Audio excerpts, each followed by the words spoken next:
नमस्कार। आज हम डिस्कस करेंगे इंपॉर्टेंट करंट अफेयर के क्वेश्चन। अगर पब्लिक सर्विस कमीशन के सिलेबस के अकॉर्डिंग देखा जाए तो नेशनल इंटरनेशनल अफेयर के क्वेश्चन आज हम डिस्कस करेंगे। हर एक question exam point of view से इंपॉर्टेंट है, चाहे वो आपका आने वाला पेपर 1 है, चाहे वो आपका आने वाला हाई कोर्ट का एग्जाम है, चाहे वो पब्लिक सर्विस कमीशन या राज्य चयन आयोग का कोई एग्जाम है, वहाँ पर डेफिनेटली आपको हेल्प मिलेगी, जैसे कि पहले भी मिलती रही है। पब्लिक सर्विस कमीशन के सिलेबस में तो स्पेसिफिक रूप से इस टॉपिक को जो है मेंशन किया गया है और बहुत ही ज़्यादा इंपॉर्टेंट और स्कोरिंग जो है ये टॉपिक है। तो क्वेश्चन नंबर 1 से डिस्कशन को स्टार्ट करते हैं। बोलते हैं, who will be chief guest at India 76th Republic day celebration on January 26, 2025। तो बोलते हैं कि जनवरी 26, 2025 को जो भारत का 76 नंबर का गणतंत्र दिवस समारोह होगा उसमें मुख्य अतिथि जो है वो कौन होंगे।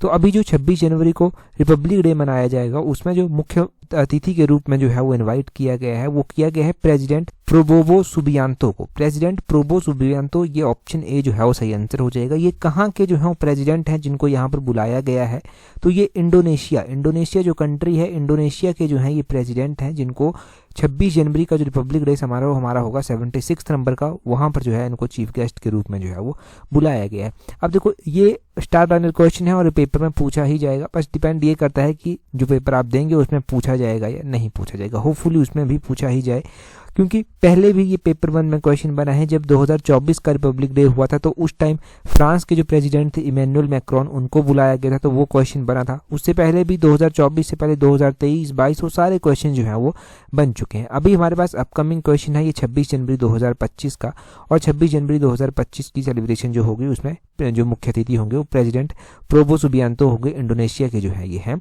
अगर हम बात करें कि 26 जनवरी को क्यों सेलिब्रेट किया जाता है रिपब्लिक डे के रूप में, अगर आप हिस्ट्री देखेंगे तो आपको पता चलता है कि 26 नवंबर 1949 थी। 26 नवंबर 1949 को जो हमारा इंडियन कॉन्स्टिट्यूशन है उसको अडॉप्ट कर लिया जाता है कॉन्स्टिट्यूट असेंबली के द्वारा।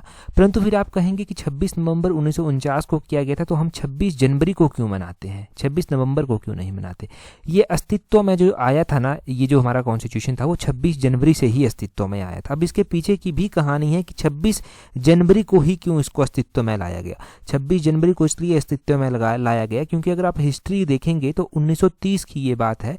1930 में 26 जनवरी को जो था वो पूर्ण स्वराज डे जो था वो मनाया गया था, तो इसलिए डिसाइड किया गया कि 26 नवंबर को तो हम अडॉप्ट कर लेंगे, परंतु ये अस्तित्व में जो आएगा वो 26 जनवरी को आएगा।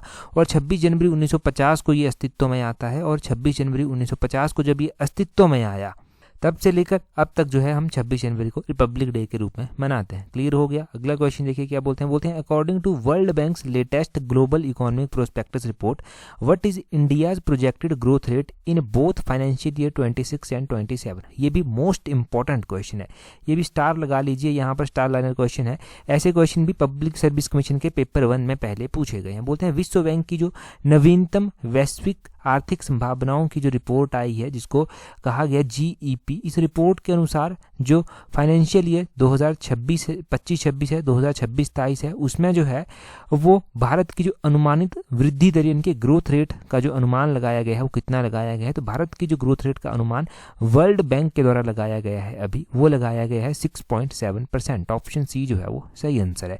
यहाँ से भी डिटेल से थोड़ा सा देखेंगे।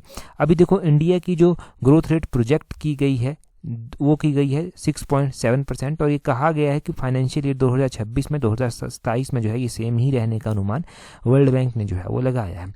उसी तरह हम ये भी देखेंगे कि जो ग्लोबली जो है वो ग्रोथ है वो तो 2.7 रहने का अनुमान है 2025-26 के लिए।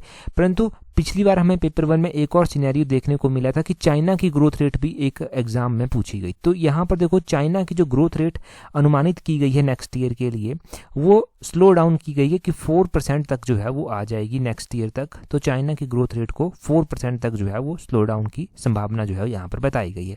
एक और रिपोर्ट इससे पहले आई थी IMF की, जो इंटरनेशनल मॉनेटरी फंड है उसकी, ये जो वर्ल्ड इकोनॉमिक आउटलुक है इसके द्वारा फोरकास्ट किया गया कि जो इंडिया की ग्रोथ रेट है वो 6.5% जो है वो रहेगी 2025 और 2026 के लिए। तो ये दो डाटे हो गए। अब एक ऐसा ही डाटा हमने पढ़ा था क्वेश्चन की फॉर्म में इससे पहले, वो डाटा पब्लिश किया गया था NSO के द्वारा, यानी कि जो नेशनल स्टैटिकल ऑर्गेनाइजेशन है उसके द्वारा जो था वो पब्लिश किया गया था। उसमें फर्स्ट एडवांस एस्टिमेट जो था वो बताया गया था 2024-25 के लिए कि इंडिया की जो प्रोजेक्टेड ग्रोथ रेट है वो कितनी रहेगी। तो NSO ने बताया था कि 6.4% जो है वो रहेगी। अब एक NSO की आपने 6.4% ध्यान रखनी है, ये एक साथ ही लिख लो चाहे।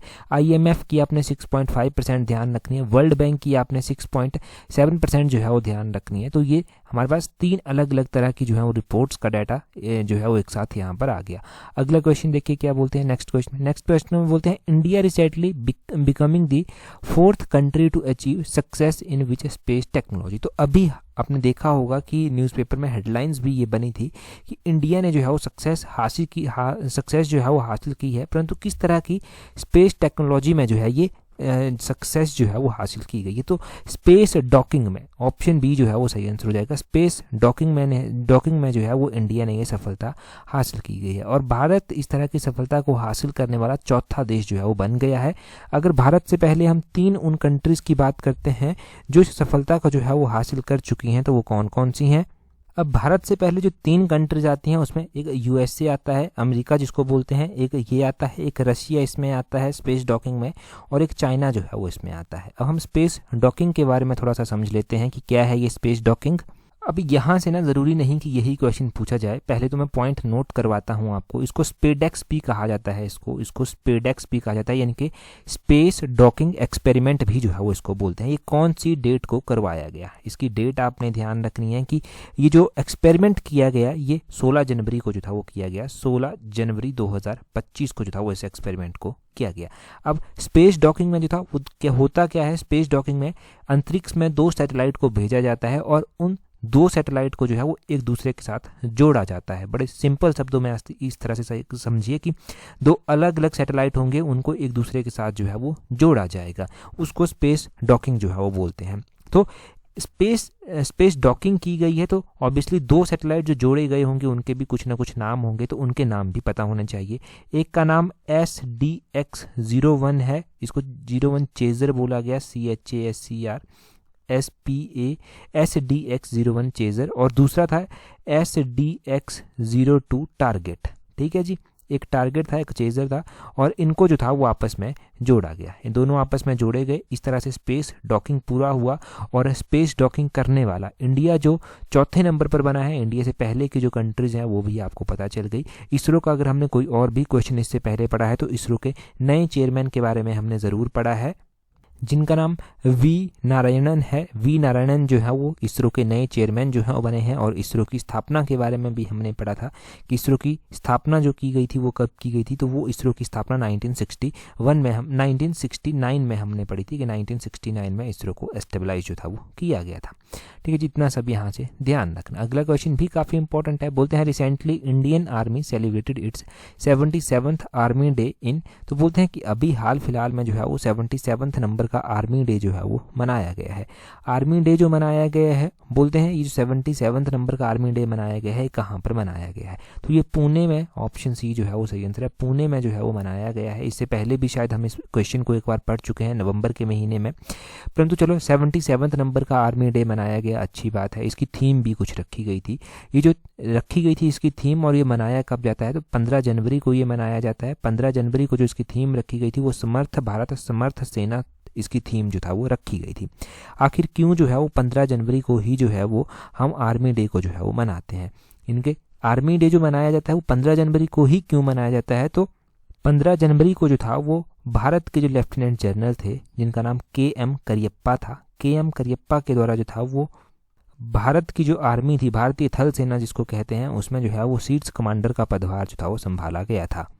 फर्स्ट थे KM करियप्पा इस पदभार को संभालने वाले जब भारत आज़ाद होता है उसके बाद, तो इसलिए जो है ये हम 15 जनवरी को ही जो है वो मनाते हैं। प्रेजेंट टाइम में अगर आप देखेंगे कि इंडियन आर्मी के चीफ कौन आते हैं तो वो जनरल उपेंद्र द्विवेदी जो है वो आते हैं। जनरल उपेंद्र द्विवेदी का नाम आपने ध्यान रखना है, ये आर्मी के जो है वो चीफ हैं और आर्मी डे 15 जनवरी को जो है वो मनाया जाता है। इसी तरह हमने इससे पहले जो है वो और भी इम्पोर्टेंट डे जैसे कि नेवी डे हमने पढ़ रखा है। इंडियन नेवी का जो डे मनाया जाता है वो कब मनाया जाता है, तो इंडियन नेवी के डे की अगर हम बात करें तो वो 4 दिसंबर को जो है वो मनाया जाता है।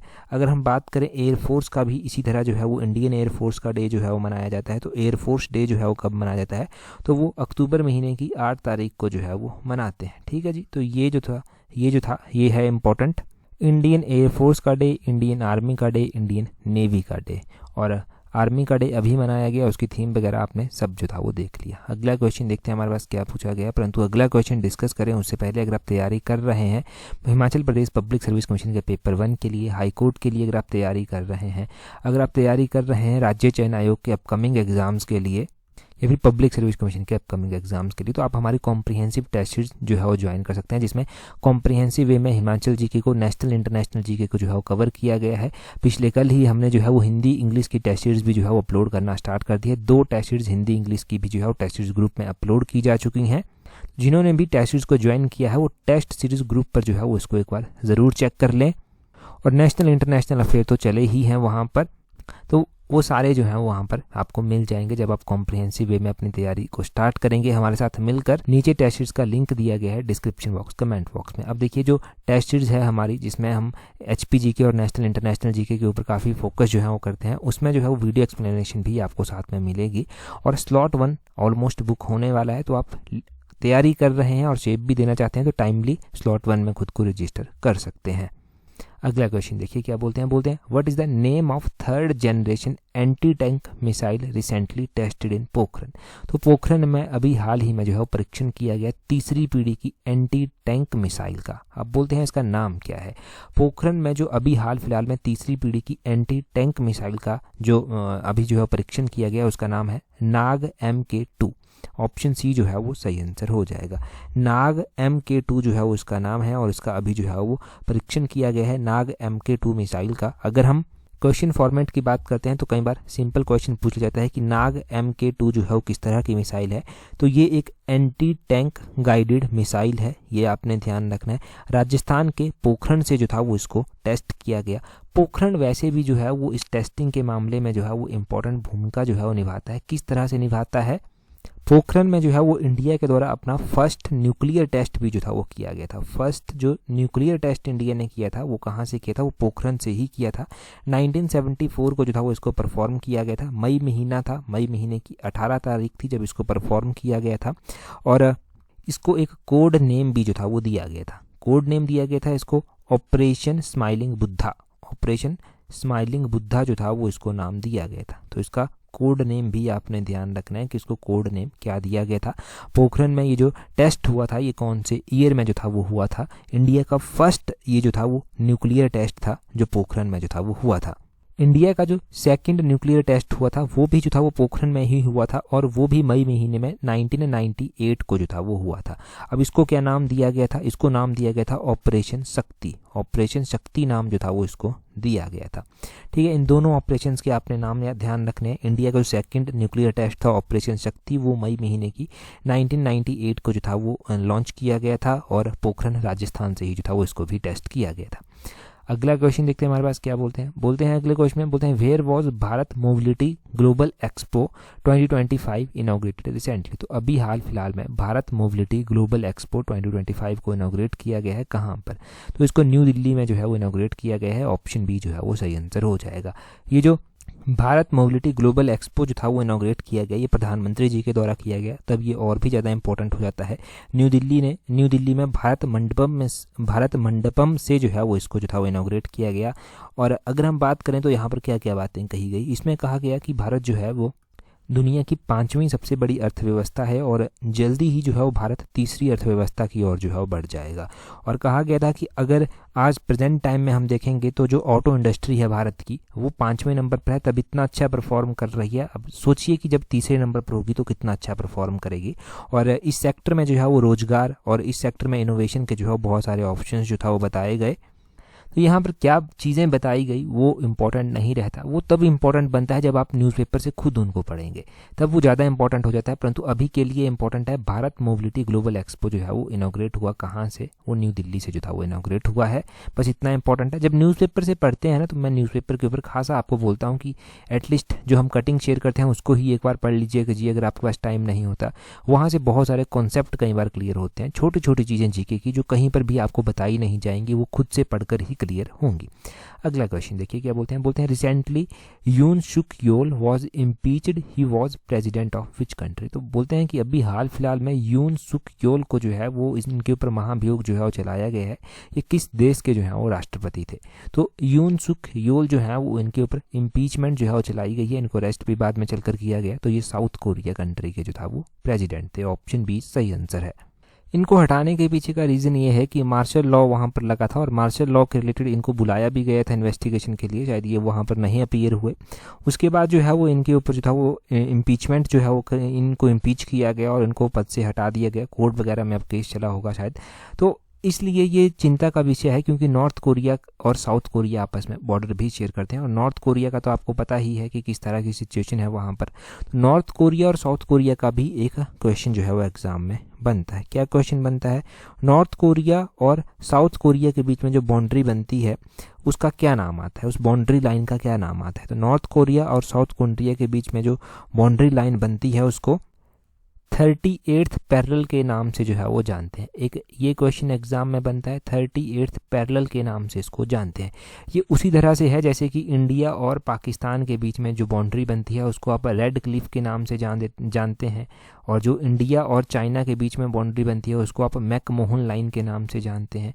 वैसे ही जो है वो नॉर्थ कोरिया और साउथ कोरिया भी पड़ोसी हैं और इनके बीच में जो बाउंड्री बनती है उसको 38th पैरेलल के नाम से जो है वो जाना जाता है। यहाँ से ये सब क्लियर हो गया। अगला क्वेश्चन देखते हैं अब हमारे पास नेक्स्ट क्वेश्चन में क्या पूछा गया है। बोलते हैं what is the name of India's first micro missile system to counter swarm drone. इनके झुंड में जो ड्रोन आते हैं उनका मुकाबला करने के लिए भारत ने अपनी एक माइक्रो मिसाइल प्रणाली जो है वो डेवलप की है। उस माइक्रो मिसाइल प्रणाली का नाम क्या है? तो उसको नाम दिया गया है भार्गवास्त्र। भार्गवास्त्र उसको नाम दिया गया है। अगर आप इसको भार्गवास्त्र नाम को देखेंगे, रिलेट करेंगे अगर आप हिस्ट्री के साथ, तो महाभारत के साथ जो है वो रिलेट कर पाएंगे। महाभारत या फिर विष्णु जी के जो अवतार थे परशुराम जी, उनके साथ आप रिलेट कर पाएंगे। परशुराम जी के जो अस्त्र का नाम था वो भार्गवास्त्र उनके अस्त्र का नाम था। तो भार्गवास्त्र इसी जो हमारी इंडिया की आर्मी की पहली माइक्रो मिसाइल सिस्टम है उसको जो है वो नाम दिया गया है। और ये स्वार्म ड्रोन को जो है वो काउंटर करेगी। जो झुंड में ड्रोन आते हैं उनका मुकाबला करने में समर्थ है।